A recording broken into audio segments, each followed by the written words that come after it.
तो स्टार्ट करते हैं अपना नया चैप्टर सीक्वेंस एंड सीरीज़। तो सीक्वेंस क्या होता है, ये देखो।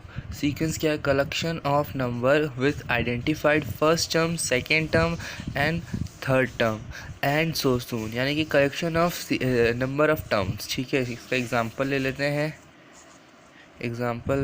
इसका। तो इसका एग्जांपल ले लो 1 2 3 4 5 डॉट डॉट डॉट। ठीक है, तो ये एक सीरीज़ है, सॉरी ये एक सीक्वेंस है, सॉरी सीरीज़ अलग चीज़ होती है, ये एक सीक्वेंस है। ठीक है, सीक्वेंस यानी कि एक पैटर्न फॉलो करे या एक पैटर्न ना भी फॉलो करे, not pattern followed, but numbers होने चाहिए और वो चलते रहने चाहिए। ठीक है, उसे हम सीक्वेंस कहते हैं कि वो टर्म्स रुकने नहीं चाहिए, वो चलते रहने चाहिए। उस चीज़ को हम सीक्वेंस कहते हैं। ये तो हो गया पैटर्न फॉलोड। ठीक है, इस चीज़ में तो आपको दिख रहा है कि पैटर्न फॉलो हो रहा है 1 2 3 4 5 फिर डॉट डॉट डॉट, यानी कि इसमें पैटर्न फॉलो हो रहा है 6 7 8 9 चलेगा। अगर मैं एग्जांपल लूँ नॉट पैटर्न फॉलोड का, ठीक है, तो सी एग्जांपल क्या था 1 2 3 4 5। ठीक है, ये पैटर्न फॉलोड हो रहा है। अगर मैं एक और एग्जांपल लूँ जिसके अंदर पैटर्न फॉलो नहीं हो रहा, जैसे कि 1 2 ई और पाई डॉट डॉट डॉट, ठीक है, इसमें पैटर्न फॉलो नहीं हो रहा, नॉट पैटर्न फॉलोड। ठीक है, क्योंकि देखो, क्योंकि इसकी वैल्यू होती है 2.71 और इसकी वैल्यू होती है 3.41। ठीक है, तो इनमें कोई पैटर्न फॉलो हो रहा है, कोई पैटर्न फॉलो नहीं हो रहा, बट इसके बाद कुछ ना कुछ वैल्यूज़ आती जा रही है, तो सीक्वेंस तो है ही। ठीक है, collection of number with identified first term, second term, third term and so soon, यानी कि हम आइडेंटिफाइड कर सकें कि ये फर्स्ट टर्म है, ये सेकेंड टर्म है, थर्ड टर्म है, उससे हम क्या कहते हैं, सीक्वेंस कहते हैं। ठीक है, सीक्वेंस हो गया। उसके बाद देखो प्रोग्रेशन।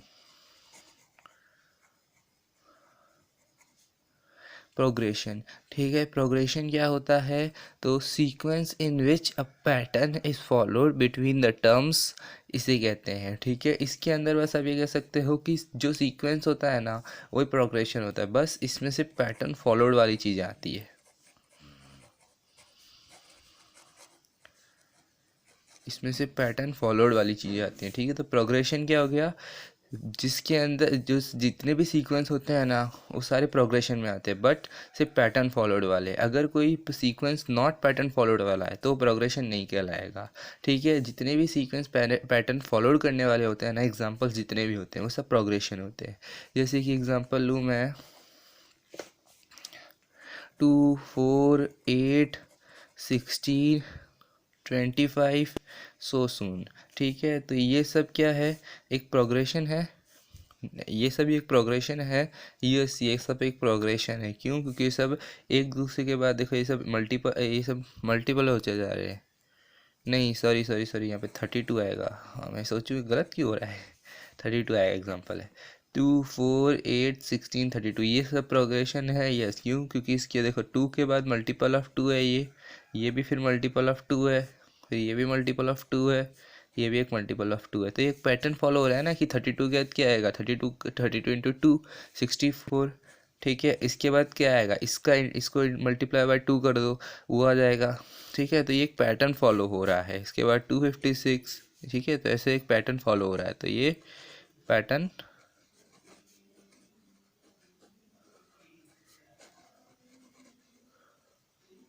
फॉलोड हो रहा है। तो ऐसे जिसमें पैटर्न फॉलो होता है उसको हम कहते हैं प्रोग्रेशन। ठीक है, तो इसकी डेफिनेशन क्या है कि sequence in which a pattern is followed between the terms के बीच में क्या होना चाहिए, पैटर्न फॉलो होना चाहिए। ठीक है, एक और एग्जांपल ले लो, एग्जांपल बड़ा अच्छा है इसका। क्या 1,2, देखो अगर मैं ऐसे लिखूँ ना, क्योंकि ये भी एग्जांपल ही है, देखो अगर मैं ऐसे लिखूँ ना 1/1.2, ठीक है, .3, इसका मतलब क्या होता है कि 1/1 इंटू 2 इंटू 3। ऐसे एग्जांपल्स कहीं देखने को मिलते हैं कि 1/1.2.3 लिख रहे हैं। ठीक है, जेई की तैयारी में ऐसा होता है, जैसे एग्जांपल्स आ जाए 1/1.2.3, इसका होता है 1/1 इंटू 2 इंटू 3, जो कि कितना हो गया 1/6। ठीक है, तो यहाँ पे तो मैंने सोचा पहले डॉट लिख दूँ, बट फिर मैं सोचा कि फर्स्ट टाइम में डॉट नहीं लिखता, ब्रैकेट ही बना देता हूँ। 1/2 है ये, कॉमा 1/2 3, कॉमा 1/3 4, कॉमा 1/4 5। ठीक है, सॉरी यहाँ पे कॉमा नहीं आएगा, ये मल्टीप्लाई है। तो ये भी एक प्रोग्रेशन है, दिख रहा होगा कैसे। तो इसको मैं ऐसे लिख सकता हूँ 1/2 1/6 1/12 1/20। तो अब दिख रहा होगा ये प्रोग्रेशन है। ठीक है, सब में क्या करूँ मैं, ठीक है, तो ये भी एक प्रोग्रेशन है। उसके बाद अगर हम आ जाए अब अपने डेफिनेशंस के बाद अपने टॉपिक के ऊपर, ठीक है, तो छोटी बड़ी डेफिनेशंस हो गई। अब आ जाए टॉपिक के ऊपर, तो अपना पहला पॉइंट टॉपिक है जनरल टर्म। ठीक है, तो जनरल टर्म यानी कि जनरल आप कह सकते हो जनरल फार्मूला जो कि ए एन का होता है, दैट इज़ a+n-1d, जो कि हमने पढ़ते आए हैं 10th तक के अंदर। इसे आप टी एन भी कह सकते हो। ठीक है, ए एन कह लो या टी एन कह लो, एक ही चीज़ है। इसका फार्मूला क्या होगा, a+n-1/d। ठीक है, ए क्या होता है, फर्स्ट टर्म, ठीक है, इन द ए पी। ठीक है, ये ए पी के लिए ही होता है ना, ए पी भी पता होगा आपको क्या होता है। ए पी यानी कि वो सीक्वेंस जिसमें कॉमन डिफरेंस सेम हो। ठीक है, डी, डी क्या आता है, कॉमन डिफरेंस। ये सारे फॉर्मूला तो आते ही होंगे।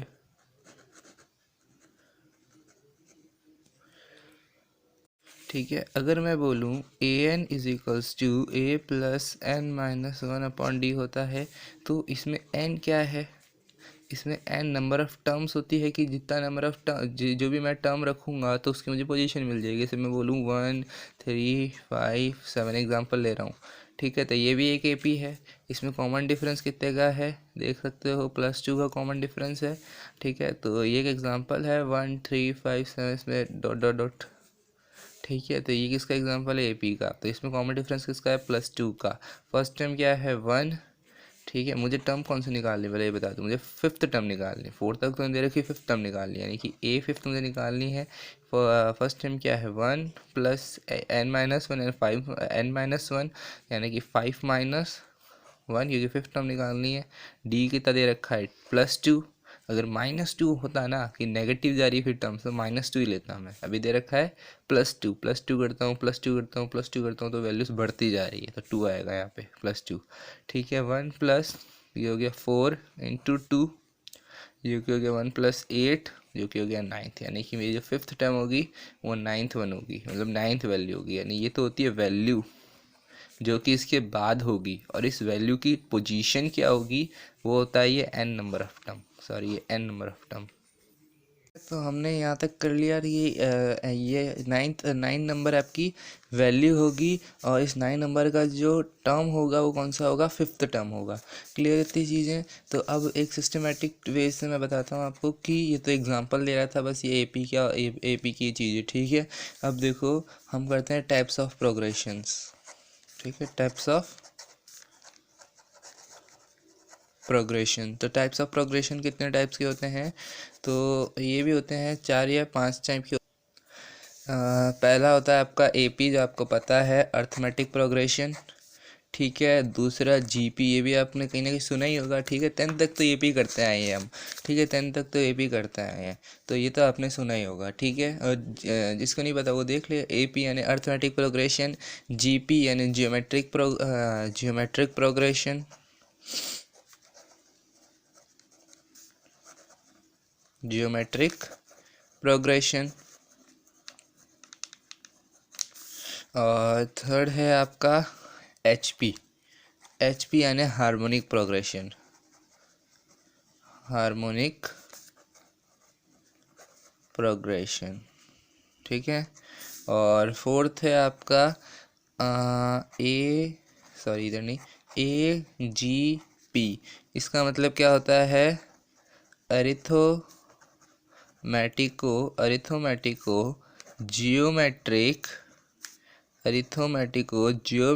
प्रोग्रेशन।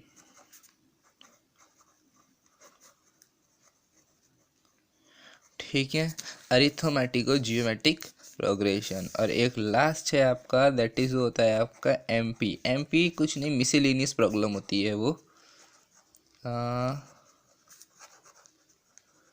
मिसलेनियस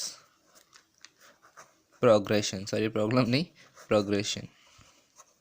मिसलिनियस प्रॉब्लम तो क्वेश्चन से हो गया, मिसलिनियस प्रोग्रेशन होती है। ये असल में कोई एपी नहीं है, बस इसमें क्या होता है कि ये जो एपीज़ हैं इनके मिक्स्ड फॉर्म के क्वेश्चन इसमें हम करते हैं।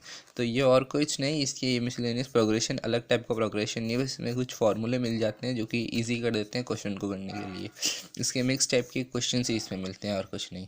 बाकी ये तो अलग अलग चीज़ें हैं, ठीक है। और ये सारी इम्पॉर्टेंट है जे लेवल के लिए, ठीक है। स्कूल लेवल में कितना काम आएगा वो तो पता नहीं, बट जे लेवल के लिए सब काम आएगा, ठीक है। AP, GP, harmonic progression, HP और एजीपी, ये सब जे लेवल में काम आएगा। और ये एमपीपी, मिसलेनियस प्रोग्रेशन, ठीक है। तो एक एक को डील करते हैं। सबसे पहले आता है अपना एपी, अर्थमेटिक प्रोग्रेशन। तो ये तो हमने पढ़ ही रखा है 10th तक। A sequence in which difference of conjugative terms is constant, इसे कहते हैं हम एपी। यानी कि दो टर्म्स हैं, इनके बीच का जो डिफरेंस होगा वो सेम होगा, ठीक है। कोई भी दो टर्म्स हो उनके बीच का कॉमन डिफरेंस सेम होगा। जैसे अगर मैं एक एग्जांपल लूँ तो देख लेना कि मैं एक एग्जांपल लेता हूँ जिसमें पहला टर्म लेता हूँ 2, 4, 6, 8, 10, 12, 14। तो इनके बीच का जो कॉमन डिफरेंस है वो कितना है? 2, वो भी +2, ठीक है। मैं देख लो यहाँ पे +2 करता हूँ तो 4 पे जाता हूँ, अगर -2 करूँगा तो 0 पे चला जाऊँगा। तो वो भी एक एपी बन सकता है कि अगर मैं यहाँ पे दे दूँ 2, 0, 2, -2, -4, -6, -8, तो ये भी एक एपी बनता है। इसमें अगर मैं -2 करूँ, तो ये क्या हो जाता है? एक एपी बन जाता है, ठीक है। तो ये भी एक एपी बन जाता है, लेकिन ये इसमें कॉमन डिफरेंस क्या हो जाएगा? -2, ठीक है। तो ये तो अपने अभी इतना काम का है नहीं, क्योंकि इसके एग्जांपल्स अभी आए नहीं, मतलब करने ही नहीं, अभी तो इसके कर रहे हैं। इसलिए क्वेश्चन आएगा तो आप समझ ही जाओगे ऐसे टाइप के क्वेश्चंस कि डिफरेंस क्या है। कॉमन डिफरेंस बस समझ जाना, ठीक है। तो इस एग्जांपल को कंटिन्यू करते हैं। 2, 4, 6, 8, 10, 12 ... एक ये एपी है, ठीक है। तो इनके बीच का कॉमन डिफरेंस क्या है? +2। इनके बीच का कॉमन डिफरेंस +2, इनके बीच का कॉमन डिफरेंस +2, ठीक है। तो ऐसे करके इनके बीच का कॉमन डिफरेंस आपको पता चल गया क्या है? +2, ठीक है। तो अब इसका कॉमन डिफरेंस क्या है? तो इसका कॉमन डिफरेंस क्या है? सॉरी, इसका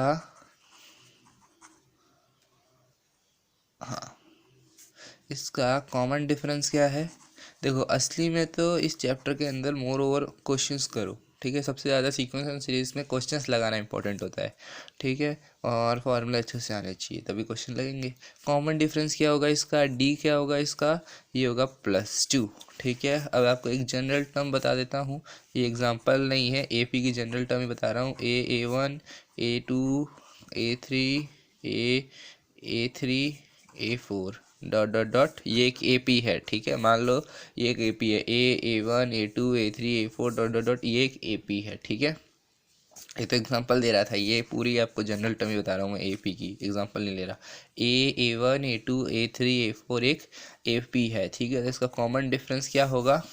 इन दोनों वैल्यूज़ के बीच का इन दोनों वैल्यूज़ के बीच का जो होता है वो होता है कॉमन डिफरेंस, ठीक है। यानी कि A1 - A करूँगा तो जो वैल्यू मिलेगी वो कॉमन डिफरेंस होता है। और कॉमन डिफरेंस यानी कि सब में कॉमन है, यानी A2 - A1 करूँगा तब भी मुझे यही मिलने वाला है, A3 - A2 करूँगा तब भी मुझे यही मिलने वाला है। यानी कि इन सब वैल्यूज़ के बीच का एक कॉमन वैल्यू, उसे हम कहते हैं कॉमन डिफरेंस। तो यानी कि मैं कह सकता हूँ A1 - A is equal to A2 - A1, वही तो कॉमन डिफरेंस होता है। इधर आप देख लो, 6 - 4 इज इक्वल्स टू 2, और 4 - 2 is equals to 2, 8 - 6 is equals to 2, और 10 - 8 करूँगा वो भी इक्वल्स टू 2 ही होगा। यानी कि A1 - A is equals to A3 - A2, नहीं, हाँ से लिखा ना, A2 - A1। हाँ, it's also equals to A3 - A2, it's also equals to A4 - A3। तो कॉमन डिफरेंस किसके इक्वल आ रहा है दिख रहा है? आगे वाली वैल्यूज़ के भी सेम ही होगा, उसको लिखने की जरूरत नहीं, बस ये समझ जाओ, ठीक है। दूसरी चीज़, फर्स्ट टाइम आपको पता चल गया कॉमन डिफरेंस, ये भी पता चल। अब ये जो वैल्यू है ना, फर्स्ट वैल्यू, इसको तो हम फर्स्ट टाइम कहते हैं A को, ठीक है। दूसरी जो वैल्यू है ना A1, उसे हम सेकेंड टाइम कहते हैं, और इसको हम कहते हैं कि ये वैल्यू जो है ये A + D होती है, ठीक है, क्यों? क्योंकि इसमें क्या होता है, देखो इसमें अगर मैं प्लस डी करूँगा यानी कि कॉमन डिफरेंस ऐड करूँगा, फर्स्ट टर्म की वैल्यू में मैं डी जो है कॉमन डिफरेंस ऐड करूँगा तो मुझे A1 ही मिलना है। देख सकते एग्जांपल इसलिए दिया पहले मैंने कि 2 है फर्स्ट टर्म, तो उसमें +2 यानी कि कॉमन डिफरेंस एक बार ऐड करूँगा तो मुझे 4 मिलेगा सेकेंड टर्म। तो यही तो किया है, A1 जो आपका सेकेंड टर्म है उसमें मैं अगर फर्स्ट टर्म प्लस डी कर दूँ तो मुझे सेकेंड टर्म मिलेगा। वैसा ही A2 है, A2 में क्या करूँगा, फर्स्ट टर्म ऐड करूँगा, एक बार डी ऐड करा तो ये मिला, फिर एक बार और डी ऐड कर दूंगा, यानी कि एक बार डी ऐड करूँगा तो 4 मिलेगा, फिर एक बार और डी ऐड करूँगा तो मुझे 6 मिल जाएगा।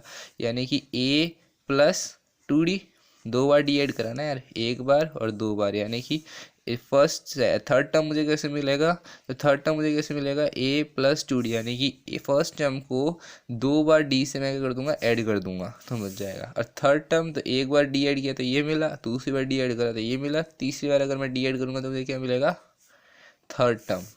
फोर्थ टर्म मिलेगा, sorry fourth term, first term है ना ये, तो ये फोर्थ टर्म मिलेगा मुझे।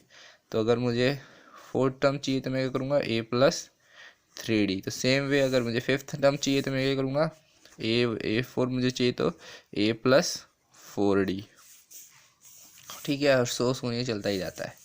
ठीक है, तो आपको पता चल गया फर्स्ट टर्म क्या होगा, फर्स्ट टर्म होगा A, second term A+D, third term A+2D, fourth term कौन सा होगा, A+3D, और फिफ्थ टर्म A+4D।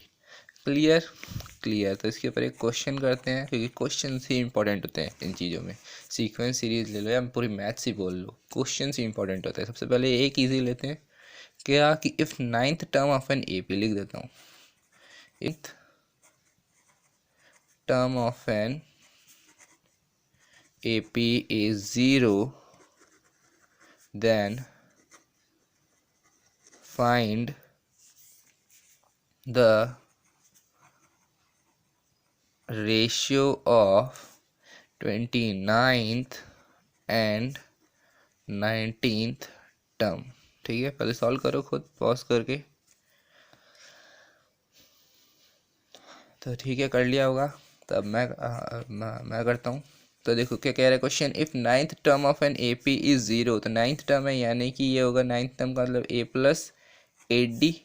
ठीक है, ऐसे नहीं समझ आता, अब जनरल फॉर्मूला लगा लो, क्या कि A9 ये मुझे बोल रहा है 0 होगा, A9 क्या होता है, A+9 - 1 ब्रैकेट में D इजिकल्स टू 0 होगा, यानी A+8D इजिकल्स टू 0 होगा, है ना। अब मैं क्या करूँ, 8D को इधर ले जाऊँ, यानी A equals to -8D, sorry -8D। ये चीज़ क्लियर, इससे मैं बोल देता हूँ मेरा फर्स्ट पॉइंट। ठीक है, 8+8D इजिकल्स टू 0, क्योंकि A9 मुझे बोल रखा है 0 है, फर्स्ट टर्म नाइन्थ टर्म जो है मेरा 0 है, तो A9 इजिकल्स टू 0, तो A+8D इजिकल्स टू 0। मैंने डायरेक्ट लिखा था यहाँ पे, देखो A+8D, तो समझ जाना चाहिए आपको कि चीज़ इक्वली, ये A9 किसके इक्वल होगा, A+8D। तो आपको आना चाहिए कि आप मैथ्स का कितना सीक्वेंस एंड सीरीज कौन सा चैप्टर है, फिफ्थ चैप्टर है वो कर रहे हो या सिक्स चैप्टर है उसको आप डील कर रहे हो, तो ये तो आपको आना ही चाहिए कि A9 क्या होगा, A+8D। ठीक है, फिर भी नहीं है तब आ जाएगा, कोई दिक्कत नहीं, अब आ जाएगा। ठीक है, A equals to what, -8D। अब ये बोल रहा है कि जो 29th टर्म है इस AP का, ठीक है, इस AP का जो 29th टर्म है और जो 19 टर्म है उसका रेशियो बताओ। तो 29 टर्म अपॉन 19 टर्म का रेशियो, तो 29 टर्म क्या होगा, A+28D अपॉन A+18D होगा। भैया किसी को कोई दिक्कत नहीं समझ तो बताना यार कि A+29 कमेंट में बताओगे। A+29 कौन सा टर्म होगा, A+28D, और A19 कौन सा होगा, A+18D। चाहे तो ऐसे चले जाना आप, ठीक है, और कोई दिक्कत नहीं है। A29 कितना होगा, A+28D, और A19 A+18D। ठीक है, अब मुझे A की वैल्यू पता है -8, तो मैंने -8 रख दिया, +28D अपॉन -8D आएगा, सॉरी इधर -8D, इधर भी -8D +18D, क्योंकि ये तो दोनों में कॉमन ही होगा ना यार ये। ठीक है, तो ये वैल्यू कितनी देगा, 20D अपॉन ये वैल्यू कितनी देगा मुझे, 10D। D से D गया, 0 से 0 गया, मुझे रेशियो मिल गया A29 अपॉन A19 का कितना आ रहा है, 2:1, यानी कि 2:1। ये मेरा आंसर है।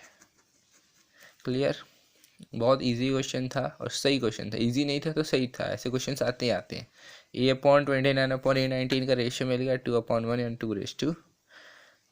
क्लियर।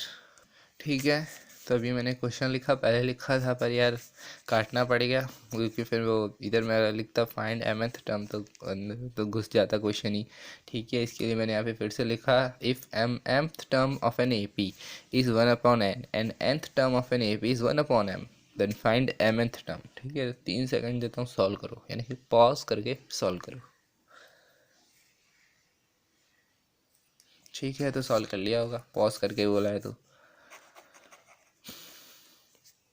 अभी तक तो सॉल्व कर लिया होगा। जिसने नहीं किया वो देखे और जिसने कर लिया वो भी देखे भाई, क्योंकि सॉल्व करने का चेक तो करो कि सही किया कि नहीं। ठीक है, तो देखो AM टर्म यानी कि AM टर्म यानी AM जो टर्म है वो कौन सा होगा, A+M-1D। ठीक है, जनरल टर्म के जनरल फार्मूला के सबसे यही होगा, AM का टर्म A+M-1/D, वो किसके इक्वल बताया है, 1/n के। ठीक है, और सेकेंड टर्म जो है वो है AN। ठीक है, ANth टर्म यानी कि AN वाला टर्म वो किसके इक्वल बताया है, उसका अगर मैं आपको बताऊं जनरल टर्म के हिसाब से तो वो ऐसे होगा 1/n 1+n-1 ब्रैकेट में D इज इक्वल्स टू किसके इक्वल होगा, 1/m। क्लियर इतनी चीज़, ये आपका फर्स्ट इक्वेशन, ये आपका सेकंड इक्वेशन। ठीक है, अब मैं क्या करता हूँ, सब्ट्रैक्ट करता हूँ, subtract first and second equation. First और सेकेंड इक्वेशन का अगर मैं सब्ट्रैक्ट करूँ तो ये मुझे क्या देगा, A+M-1 ब्रैकेट में D is equals to 1/n है, A+n-1 ब्रैकेट में D is equals to 1/m है। इसको सब्ट्रैक्ट करो, माइनस माइनस माइनस, ये हो गया सब्ट्रैक्ट, मतलब ये पूरी वैल्यू। ठीक है, ये करूँगा तो ये हो जाएगा आपका m-1 ब्रैकेट में, बाहर आएगा -n-1 is equals to 1/n। Okay sorry, d नहीं लिखा क्या मैंने, 1/n माइनस का 1/m। ठीक है, अब इसमें क्या करोगे तो ये हो जाएगा आपका, सबसे पहले तो इसका होगा आपका d कॉमन, तो m-1 -n+1 और d कॉमन। ठीक है, माइनस साइन है इसलिए ये हो गया -n और ये हो गया +1 और d मैंने कर दिया कॉमन, किसके इक्वल हो जाएगा 1/n - 1/m। ठीक है, क्वेश्चन लेंदी भी है थोड़ा, देखते जाना। तो ये वैल्यू क्या हो जाएगी, 1m - n ब्रैकेट में d इज इक्वल्स टू, इसको सिंप्लीफाई करो तो m इधर, इसका मैं क्या कर रहा हूँ, m और n का एलसीएम। ठीक है, तो एलसीएम लेके कर लो, या फिर ऐसे कह सकते हो कि एलसीएम ले लो। तो एलसीएम मैं डायरेक्ट लेता हूँ, m को इधर भेजा, n को इधर भेजा, इसको मल्टीप्लाई कर दिया तो जाएगा m - n/mn। कुछ नहीं किया, एलसीएम ही लिया है। ठीक है, कुछ नहीं किया, एलसीएम ही लिया है। उसके बाद ये वैल्यू इक्वल हो रही है, काट दो, तो d की वैल्यू क्या आई, mn। डी आ गया, तब हम ए निकालते हैं। ए कैसे निकालेंगे, तब अपने पास डी आ गया तो ये जो इक्वेशन है सेकंड इक्वेशन, उसमें हम अपना डी की वैल्यू पुट कर देंगे। ठीक है, सेकंड इक्वेशन में डी की वैल्यू पुट कर देंगे तो हमें मिल जाएगा अपना ए, क्योंकि n-1 है तो डी रखना है। तो a m is equals to, 2 minute रुको, हाँ, a m is equals to A+n-1/d is equals to 1/m होता है। d की वैल्यू मुझे पता है, यानी A+n-1 1/mn, mn ही है, देख लो 1/mn है, नहीं सॉरी mn है, 1/mn नहीं, ओ सॉरी यहाँ पे गलत कर दिया मैंने, d is equals to 1/mn, d is equals to 1/mn। ठीक है, क्योंकि डीएम से डीएम गया तो डी इज इक्वल्स टू क्या बचा, 1/am बचा ना, ऊपर 1 तो बचेगा, डीएम से m-n गया तो ऊपर 1 तो बचेगा, तो D is equals to 1/m। ऐसे भी कर सकते हो कि मल्टीप्लाई में इधर जाएगा तो डिवाइड में इधर से इधर गया और बचा गया 1/mn, तो 1/d is equals to 1/mn। D की वैल्यू 1/mn ही थी, तो A+n-1 1/mn is equals to 1/m। ठीक है, मैं 1/m का कर रहा हूँ ना, तो यहाँ, अरे यार फिर मैंने गलत लिख दिया। तो अब अपने पास डी आ गया 1/mn। ठीक है, कैसे निकालना बताया ना, mn से mn को काट दिया तो डी क्या बचा 1/mn। ऐसे भी कर सकते हैं, m माइनस एन को इधर भेज दो तो m माइनस एन इस यहाँ मल्टीप्लाई में तो यहाँ डिवाइड में आ जाएगा नीचे, तो m minus n divide by m minus n, इधर मल्टीप्लाई में तो डिवाइड में आएगा तो ये कट जाएगा m minus n m minus n, तो बचेगा 1/mn। तो मैंने डायरेक्ट ही काट दिया तो बचेगा क्या 1/mn। डी क्या बचा 1/mn। ठीक है, तो अब मैं ले रहा हूँ कि जो हमारा ए एम टर्म था उसको मैं लिख सकता हूँ a plus m minus 1 is equals to 1/n। यही दे रखा है, देख लो जो हमारी सेकंड इक्वेशन है उसमें क्या दे रखा है ए एन की वैल्यू, इधर देख लो। बोले सेकंड इक्वेशन में हमारी ए एम की वैल्यू क्या दे रखी है, तो ये अब बस मुझे इसमें डी पता है, बाकी सारी वैल्यूज़ पता है तो मैं निकाल लूँगा। a प्लस m माइनस 1, अरे डी लिखाना भूल गया, बोलो d 1/mn is equals to 1/n। Multiply कर दो इस टर्म को।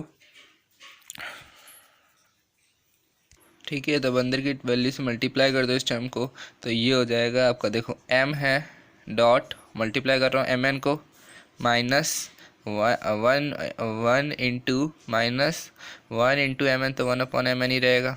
ठीक है, 1 इंटू एम एन कर लो तो 1/mn ही रहेगा। बस मैं ये बता रहा हूँ कि इसको आप कैसे मल्टीप्लाई करोगे। तो m है, m को 1/m से 1/mn से आपको मल्टीप्लाई करना है, m को आपको 1/mn से मल्टीप्लाई करना है। तो देखो मैंने इधर मल्टीप्लाई का लगा दिया कि m डॉट 1/mn ये आप मल्टीप्लाई करना है is equals to 1/n। m से m गया तो a की वैल्यू a प्लस क्या आया 1/n माइनस ब्रैकेट में ही 1/mn that's equals to 1/n। अब ब्रैकेट हटा दो तो a प्लस 1/n, क्योंकि बार प्लस ही है तो ब्रैकेट साइन चेंज होंगे ही नहीं, 1/n minus 1/mn that's equals to 1/n। ठीक है, अब क्या करो 1/n यहाँ पे प्लस है, ठीक है यहाँ पे 1/n प्लस है तो 1/n को इधर ले जाओ तो a माइनस 1/mn बचेगा इधर। ठीक है, और 1/n को इधर ले जाओ तो 1/n माइनस का 1/n, ये वैल्यू कट के कितनी हो जाएगी 0। ठीक है, क्योंकि ये पॉजिटिव 1/m ये माइनस 1/n तो ये हो जाएगी 0। तो a माइनस का 1/mn किसके इक्वल हो गया 0 के। अब 1/mn को इधर भेज दो तो 1 a is equals to what 1/mn। Clear. ठीक है, कोई दिक्कत कि इधर इधर देख लो, इधर दिक्कत हो सकती है तो इधर देख लो 1/n प्लस 1/n को इधर भेजा तो हो गया 1/n माइनस 1/n। दोनों ही वैल्यूज़ इक्वल है, एक पॉजिटिव है तो एक नेगेटिव है, तो -1 +1 -1 आप समझ सकते हो कि ये होगा आपका माइनस, ये होगा +1 ये होगा -1, तो +1 -1 0 ही तो होता है। तो ये कोई भी वैल्यू हो, ये भी वही वैल्यू होगी। ठीक है, ये वैल्यू और ये वैल्यू इक्वल है, ये पॉजिटिव और ये नेगेटिव है तो ये दोनों कट जाएगी। ठीक है, और कट की कितनी हो जाएगी 0, तो मैंने 0 लिख दिया। फिर a माइनस 1/n तो बचा ही है तो 1/mn को इधर भेज दिया तो ये हो गया a is equals to 1/mn। तब आपको a पता चल गया 1/mn होगा। ठीक है, तब आप फाइंड कर सकते हैं mnth टर्म, यानी आपको क्या फाइंड करना था, यही फाइंड करना था a/mn, यही बोला था मैंने क्या फाइंड करना। देख लो क्वेश्चन में फाइंड mnth टर्म, तो आप ये फाइंड कर सकते हो ना फाइंड mnth टर्म कैसे, a/mn निकालना है। a आपको पता है, d भी यही है, d आपको पता है। ठीक है, अभी जस्ट हमने निकाला था, डी भी यही है। तो बस आपको बस पुट करनी है values a plus mn minus 1/d। ठीक है, तो a की वैल्यू क्या है 1/mn प्लस mn माइनस 1। ठीक है, ये n क्या है यहाँ पे mn ही तो है, इसलिए मैंने n की जगह कर रखा है mn। ठीक है, 1/n का फॉर्मूला आपको आता ही है जनरल। ठीक है, 1/mn और mn का फॉर्मूला आपको पता है a plus n minus 1/d। तो a mn का क्या हो जाएगा 1 प्लस mn माइनस 1, और d की वैल्यू क्या है यहाँ पे, और a की वैल्यू रख दी मैंने, d की वैल्यू क्या है 1/mn। ठीक है, अब कुछ नहीं, अब तो बस सॉल्व हो ही गया। अब कुछ नहीं करना, अब d की वैल्यू को आप मल्टीपल में इसके मल्टीप्लाई में मल्टीप्लाई कर दो, प्लस इसके मल्टीप्लाई में तो mn माइनस 1/mn। ठीक है, कुछ नहीं, ये 1/mn में है ना तो इसको मल्टीप्लाई कर दिया। अब इस ये दोनों वैल्यूज़ कॉमन है तो 1 plus mn sorry 1 plus mn minus 1/mn यही बचा। ठीक है, देख लो मैं क्या कर रहा हूँ, mn और mn टर्म कॉमन है तो 1 plus mn minus 1/mn common लिख दिया वैल्यूज़ को।